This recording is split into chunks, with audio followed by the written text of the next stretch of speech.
भूतों से रक्षा। भूतों से रक्षा डरावनी कहानी है। बात बहुत ही पुरानी है। उस समय ग्रामीण लोग अधिकतर एक जगह से दूसरी जगह जाने के लिए बैलगाड़ी आदि का उपयोग करते थे। कोई भी शुभ त्योहार हो या कोई प्रयोजन, बड़े से बड़ा मेला जगह जगह लगता था और मेला जाने के लिए लोग लगभग 10-15 दिन पहले से ही तैयारी शुरू कर देते थे। कुछ लोग पैदल ही गोल बनाकर रात को खा पी कर निकल जाते थे और सुबह होते होते मेले की जगह पर पहुंच जाते थे। कुछ लोग बैलगाड़ी आदि नाद कर निकल जाते थे। ये लोग मेला करने कभी कभी पैदल भी चले जाते थे। 10-12 कोस तक चले जाते थे और उधर से कुदाल, हंसुआ, हत्था, पानी, उलीचने का साधन, कुड़ी, खेतों में सिंचाई के काम आने वाले बर्तन जिसमें रस्सी बांधकर कुएं से, तालाब आदि से पानी निकाला जाता है आदि खेती किसानी के सामान के साथ ही पहसुल, लोड़ा आदि भी खरीदते थे। और साथ ही उसौनी के साथ ही बांस की बनी अन्य चीज़ें। हर परिवार अपने परिवार के छोटे बच्चों के लिए लकड़ी के बने खिलौने और तिपहिया गाड़ी खरीदना नहीं भूलता था। ऐसा नहीं है कि मेले आज नहीं लगते, पर आज के मेले पर आधुनिकता पूरी तरह से हावी हो गई है और साथ ही ये पारंपरिकता से बहुत ही दूर हो गए हैं। पर उस समय के मेलों की अपनी खासियत होती थी। लोग कुछ विशेष चीज़ों को खरीदने के लिए किसी विशेष जगह पर लगने वाले मेले का इंतजार करते थे। भूत की पूरी कहानी शुरू करने से पहले मुझे एक छोटा भूत ही रोचक किस्सा याद आ रहा है और उसे यहाँ सुनाना जरूरी समझता हूँ। एक बार मेरे गांव के कुछ लोग रात को खा पीकर लाठी, गमछा, सतुआ आदि बांधकर मेला करने निकल गए। उन्हें लगभग 7-8 कोस दूर जाना था। रात का समय और आकाश चांदनी से चकाचौंध। कुछ खेत सरसों के पीले फूल से लद गए थे और प्रकृति की शोभा में 4 चांद लगा रहे थे। मेरे गांव के लोग तेजी से घुरघुरिया रास्ते, मेड़ों आदि से होकर तेजी से गाते हुए बतियाते हुए बढ़े चले जा रहे थे। रास्ते में एक गढ़ई पड़ी।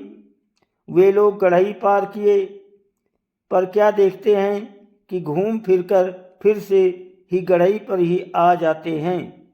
जब 2-3 बार उनके साथ ये घटना घटी तो उन लोगों को आभास हुआ कि उन्हें भुलौना भूत ही भुलवा रहा है। दरअसल भुलौना भूत के बारे में ऐसा कहा जाता है कि ये लोगों को नुकसान तो नहीं पहुंचाते, पर उन्हें रास्ता भटकाकर परेशान करते रहते हैं।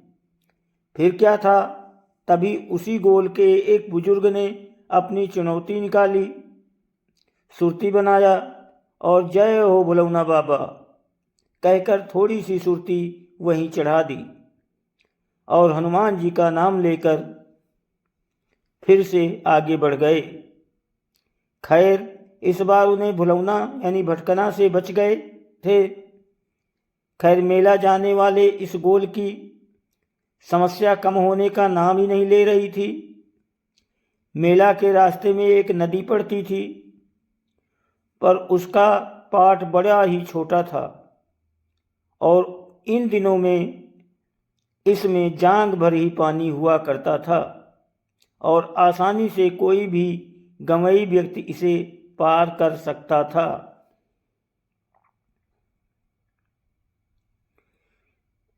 पर उस दिन जब ये लोग नदी के किनारे पहुंचे तो पाट लगभग 1 मील तक चौड़ा लग रहा था और उस चांदनी रात में पानी लहरा रहा था। इन लोगों को कुछ समझ में नहीं आ रहा था और पास में कोई मल्लाह या नाव भी नजर नहीं आ रही थी। ये लोग नदी से 10 मीटर पहले ही रुककर सुबह होने का इंतजार में वहीं बैठे बैठे ऊँघने लगे। खैर सुबह हुई तो इन लोगों को पता चला कि नदी तो अभी 100 मीटर के लगभग दूर है और वैसी ही पतली की पतली दिखाई दे रही है। दरअसल नदी के किनारे के खेतों में सरसों पूरी तरह से फूलकर पसरी हुई थी और हवा बहने पर सरसों के पीले फूल लहराते थे तो इन्हें नदी में पानी का आभास होता था। पर यहाँ भी किसी दूसरे भुलौना भूत ने इनके साथ मजाक करके इन्हें भुला दिया था। अब इस गोल का हर व्यक्ति सोच रहा था कि अगर रात को ही थोड़ी हिम्मत करके हम लोग आगे बढ़े होते तो पता तो चल जाता कि नदी का पाठ न बढ़कर ये सरसों के खेत हैं। खैर उस समय भुलौना भूत ऐसी हरकतें करके लोगों को परेशान करते रहते थे तो ये नई बात नहीं थी। खैर सुबह ये लोग फिर से तेजी से चलना शुरू किए और दोपहर तक एक बड़े बगीचे में पहुंच गए। उस बगीचे से लगभग 1 कोस पर एक दूसरा बड़ा बगीचा यानी बारी था जिसमें मेला लगता था। पर ज्यों ही वे लोग इस पहले वाले बगीचे में प्रवेश करना शुरू किए इन्हें बहुत ताज्जुब हुआ क्योंकि इस बगीचे में भी दुकानें सजना शुरू हो गई थी। इन लोगों को समझ में नहीं आ रहा था कि क्या करें। खैर इन्होंने एक दुकानदार से पूछ ही लिया कि क्या इस साल में मेला लगने वाला है इस जगह पे। तो उस दुकानदार ने हाँ में सिर हिलाया, अपने काम में लग गया। खैर इस बगीचे में भी एक छोटा कुआं था और पास में ही देवी का एक छोटा सा थान भी। ये बगीचा भी बहुत बड़ा था और लगभग 2-3 कोस की एरिया में फैला था। दिन में भी अंधेरा का पूरा पूरा साम्राज्य लगा रहता था। इन लोगों ने कुएं पर पहुंचकर दातुनाद किया और आटा आदि सान कर वहीं लीटी बनाई और खाकर आराम करने लगे। दरअसल दुकानें सज रही थी और मेला शाम को गुलजार हो जाता था। हर दुकानों पर चिराग जल उठते थे और कुछ पेड़ों पर लुकारे यानी मसाल भी जल उठती थी। शाम को जब ये मेरे गांव के लोग मेला करने निकले तो उन्हें अजीब लग रहा था क्योंकि उन्हें उस मेले में अपने गांव जवार का कोई भी व्यक्ति नहीं दिख रहा था। उन्हें बहुत ताज्जुब हो रहा था क्योंकि मेरे गांव का भी कम से कम 2-3 गोल और पास के गांवों के अनेकों गोल मेला में आए थे। कोई गोल गांव से पहले वह चला था, कोई बाद में, पर कोई पहचान का व्यक्ति दिखाई नहीं दे रहा था। दुकानदार भी अजीब लग रहे थे और उनकी हरकतें भी अजीब थी। हमारे गांव के लोगों में एक बुजुर्ग यादव जी थे। उन्हें अब कुछ समझ में आने लगा था। उन्होंने गांव के सभी लोगों को एक साथ रहने की हिदायत देते हुए कहा कि धीरे धीरे डेरा की ओर बढ़ो, हम लोग भूतों के चंगुल में फंस गए हैं। ये अपना मेला नहीं है, ये भूतों का मेला है और अगर हम लोग समझदारी से काम नहीं लेंगे तो हम लोगों की जान को खतरा हो सकता है। पता नहीं जब ये लोग उस कुएं की ओर बढ़ने लगे तो दुकानदार भी एक एक करके धीरे धीरे इनके पीछे होने लगे। अपने उनके हाव भाव के साथ ही उनके आकार प्रकार भी बदलने लगे थे। अब वे अपने रूप में आना शुरू हो गए थे और डरावनी हरकतें भी करना शुरू कर दिए थे। फिर मेरे गांव के उस बुजुर्ग ने लोगों से कहा कि बिना पीछे देखे, बिना डरे कुएं की ओर आगे बढ़ो और वहाँ जो देवी का थान है वहाँ पहुँचकर देवी माँ की गुहार करो। खैर, अब भूत और भी डरावनी हरकतें करने लग गए थे। पेड़ों की डालियां तोड़ना भी शुरू कर दिए थे और अजीबोगरीब हरकतें भी। पर मेरे गांव के लोग बिना डरे तेजी से उस कुएं की ओर बढ़े और कुएं पर पहुंचते ही वहां बने देवी थान के पास चप्पल आदि निकालकर देवी माँ को गोहराने लगे। उस बगीचे में एक अजीब ही भयावह स्थिति पैदा हो गई थी। अंधेरा पूरी तरह से हो छा गया था और पेड़ों की डालियां तेजी से आपस में टकरा रही थी। मेरे गांव के लोग अब हाथ जोड़कर उस देवी थान पर झुक गए थे। सबकी आंखें बंद थीं और वे बस देवी माँ से अपनी जान की भीख मांग रहे थे। भूत भी आसपास में एकत्र हो गए थे, पर कोई इस स्थान के पास आने की कोशिश नहीं कर रहा था। पर दूर से इन लोगों को डराने में लगे थे। एकाएक एक तेज आंधी उठी। ऐसा लगा कि पूरे बगीचे में भूचाल आ गया हो। कुछ पेड़ों की डालियां तेजी से आवाज करते हुए टूटकर गिर गईं और देखते ही देखते मेरे गांव वालों के कान में किसी महिला की सुमधुर आवाज गूंजती नजर आई। गुंजायमान हो उठी, उठो, यहाँ पड़े पड़े क्या कर रहे हो? मेला तो उस बगीचे में लगा है। मैं भी उसी बगीचे में चली गई थी। इसके बाद मेरे गांव वालों के जान में जान आई। अब बगीचे में शांति भरी और पसरी हुई थी, पर उन्हें कोई दिखाई नहीं दे रहा था।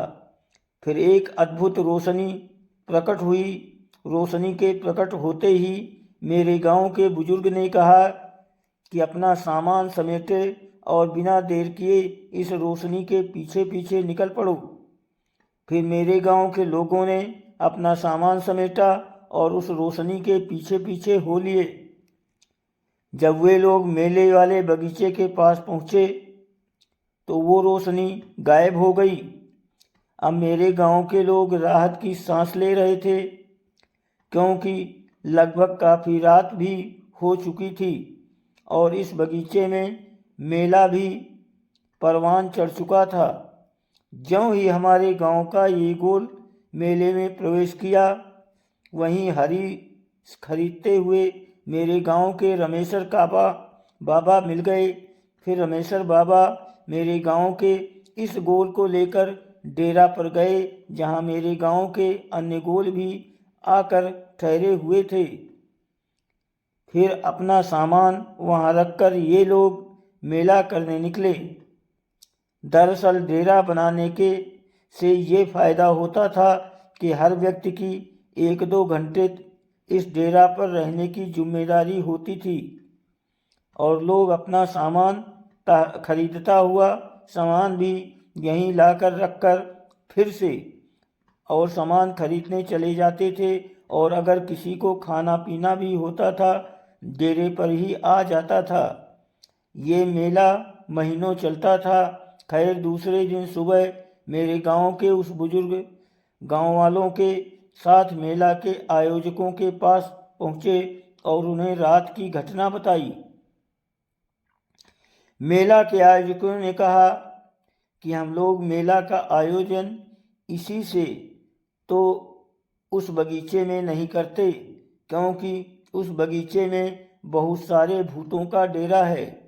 दिन में भी उस बगीचे में अकेले कोई जाना नहीं चाहता।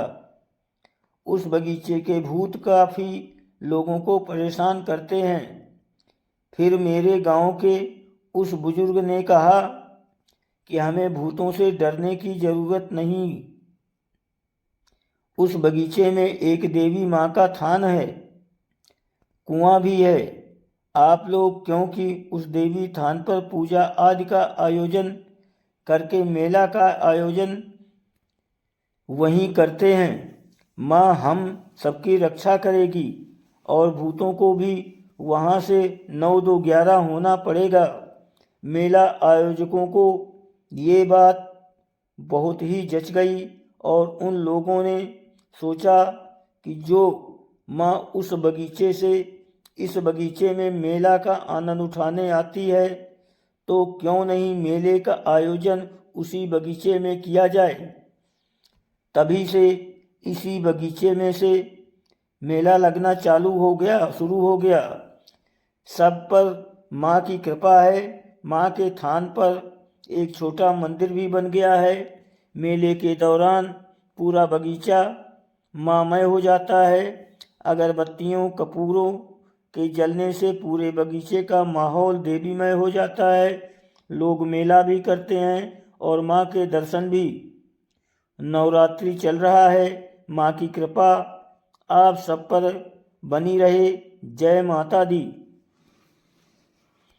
दोस्तों, वीडियो को लाइक और सब्सक्राइब ज़रूर करें। आप सबकी बहुत मेहरबानी होगी। धन्यवाद।